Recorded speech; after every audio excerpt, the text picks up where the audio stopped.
que si on avait appliqué strictement la décentralisation telle qu'elle est écrite, on n'en serait pas là aujourd'hui. Et si nous sommes là aujourd'hui, c'est parce que dans sa mise en œuvre, la décentralisation a complètement échoué. Sous le mandat Alpha, sous je ne dirais pas les 10 ans, parce qu'Alpha a été élu et pendant 2 ans, il n'avait aucun pouvoir.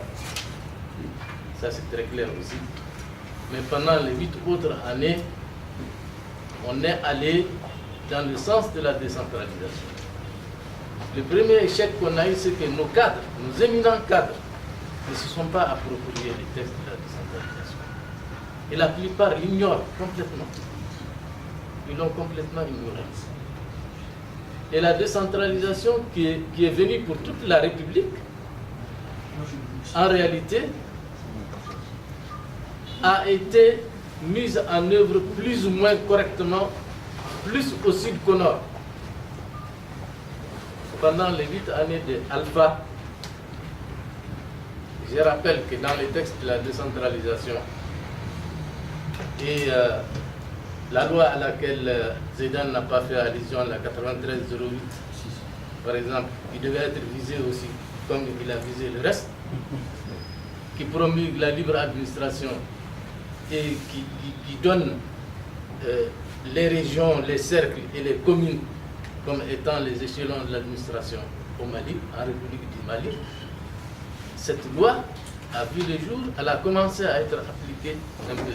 Et dans cette loi, qu'est-ce qu'on dit? L'État, les représentants de l'État, ce qu'on appelle les sous-préfets aujourd'hui, ils étaient appelés délégués du gouvernement auprès de la commune 2.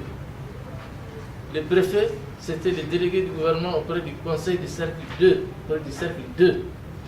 Les gouverneurs, c'était le haut commissaire auprès de la région 2. Et l'administration, c'était qui? C'était les élus. Le président de l'Assemblée régionale, le président du conseil du cercle, le maire de la commune. C'est comme ça que la chose avait été structurée dans les textes de la décentralisation. Des textes éminemment écrits par des éminents cadres du Mali, parmi lesquels je suis ici. On appelait d'ailleurs monsieur décentralisation, je me rappelle plus. Ousmane Sy. On l'appelait monsieur décentralisation. Mais après le mandat de Alpha, sous le mandat ATT, je ne jette pas dans la thème sur qui que ce soit, mais il faut reconnaître que tout est renversé, tout est revenu. Sous d'autres formes, les gouverneurs ont dit qu'ils ne sont pas prêts à accepter d'être gouverneur simplement, d'être haut commissaire. Il faut qu'ils reviennent à la dénomination de gouverneur. Les commandants de cercle ont voulu être commandants de cercle, on a dit non, c'est pas possible. Bon, préfet. Les sous-préfets, c'est la même chose. Et finalement, même l'exercice de la tutelle avait été réclamé par les sous-préfets. L'exercice de la tutelle, c'est dans un forum à Gao que les maires se sont réunis là-bas avec l'administration générale pour dire qu'ils n'acceptent pas qu'ils soient sous la tutelle des sous-préfets. Parce que si ça avait passé, ben, les communes n'auraient plus les raisons d'être. Elles n'auraient plus les raisons d'être. Voilà pourquoi j'ai dit que dans sa mise en œuvre, la décentralisation elle a échoué. Et comme l'a dit Zidane dans les documents qu'il a produits, si on revenait à cette décentralisation et qu'on pourrait l'approfondir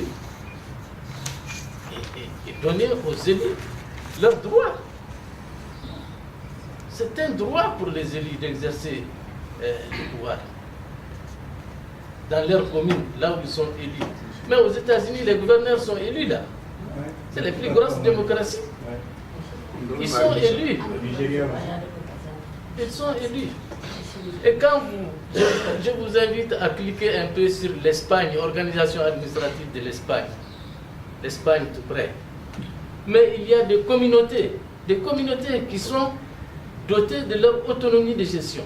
Des communautés, même pas des communes, hein, des communautés auxquelles on a octroyé le droit d'autogestion. Bon. Donc, ça n'a pas fait que l'Espagne n'est pas un pays unitaire. Mais on a tenu compte de la spécificité. Aujourd'hui, j'ai entendu, par exemple, Ablaye Mako dire qu'il fallait enlever la démocratie à Kidal, et puis la politique à Kidal, enlever les partis politiques, et puis il aurait pu dire autrement. Il aurait pu dire autrement. La famille des Iforas qui est à Kidal, mais on pouvait lui réserver un statut particulier et dire que voilà, démocratiquement, vous avez l'autonomie, vous allez élire vos responsables. On respectera la démocratie et on respectera aussi leur spécificité. C'est tout. Moi, je pense vraiment que c'est comme ça qu'on doit aller. On doit reprendre notre décentralisation, l'approfondir correctement et l'accompagner sérieusement.